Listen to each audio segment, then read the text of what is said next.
د برېښنا پارچاویو منظم تطبیق او د شبکې ثبات لپاره د افغانستان برېښنا شرکت کارکوونکو دوامدارې هڅې په هیواد کې د برېښنا انرژي د پارچاویو منظم تطبیق د شبکې د خوندیتوب او برېښنا انرژي عادلانه ویش په برخه کې اساسي اړتیا ده.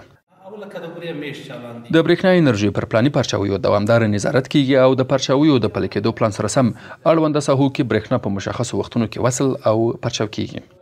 وموندل چې د شپږم جشن ساحه کې هغه د چالانۍ او پرچاوۍ جدول چې د سپیچینګ لخوا ورکړ شوی دی هغه په منظم ډول تطبیقي او کوم مشکل نه لري.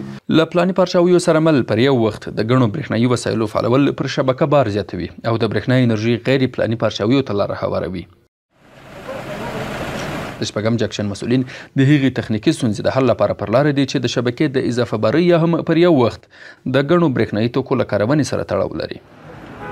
دلته د برېښنا لیږد د هوایي مزي د بار زیاتېدو له امله تخنیکي ستونزه پیدا کړې او ورسره مل د نږدې 200 کورنیو برېښنا پرچاو شوي. د شبکې لپاره دا حالت له جدي ننګونو سره مل وي ځکه پر شبکې زیات بار د ترانسفرمرونو مزو او نورو تجهیزاتو د زیان احتمال څو برابره لوړوي. دغه عریضې د اکثرا د اضافه باري له وجې نه چې لوډ پابندي زیات وي د عریضې منځته راځي. اوس دا تاسو عملاً ګورئ چې زموږ نوکریوال حاضر د خپل د جکشن کسان دي امکانات دي موږ سره زینه او کوشش کوو تلاش کوو چې د عریضه رفع کوو خلک برخدار امکانات نه پورته هڅه کوو چې خلک برخدار کوو د خلکو مشکلات ته په عین وخت په وخت سره رسیدګي وکړو. د شپږم جکشن اړوند مسؤلین وایي د پارچاویو پلي کېدو پلان یې درې مهمې کټګورۍ رانغاړي. په ټوله کې روغتیایي مرکزونه او دولتي ادارې له 24 ساعته برېښنا څخه برخمنې دي او هستوګنیزو او سوداګریزو برخو لپاره بیا د پارچاویو منظم او ترتیب شوي پلان له مخې شته انرژي عادلانه او د مشخصو وختونو په پام کې نیولو سره ویشل کیږي. موږ په 4 ساعتو کې رهایشي یا مشترکینو ته 12 ساعته الا 14 ساعته برق ورکوو. ادارات دولتي ته 4 ساعته برق ورکو او صحی شفاخانه مهمی دی هغه ته هم 4 ساعته برق ورکو. فضای اتاق وقت گرم باشه و بخاری نیاز نیست. وقتی که چیز آبگرمی ضرورت نباشه نیاز نیست که آدم از او بیشتر استفاده کنه.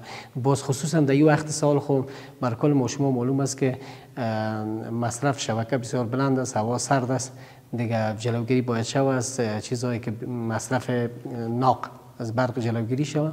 انشالله که شبکه مسالم میمونه. د برېښنا انرژي ویش په برخه کې د پارچاویو پلي کول د شبکې کاري دوام، تخنیکي تجهیزاتو ساتنې او خوندیتوب او پیرودونکو ته د یو ځانګړي میکانیزم له لارې د برېښنا انرژي عادلانه رسیدنې کې اساسي مرسته کړي. د همدې ستونزې د اساسي حل لپاره د افغانستان برېښنا شرکت د 1200 میګاواټ په ظرفیت د برېښنا انرژي پر تولیدي سرچینو عملاً کار کړي او همدارس د شبکې د عصري کولو لپاره بیا یوازې روان کال 40 میلیارډ افغانۍ مصرفیږي.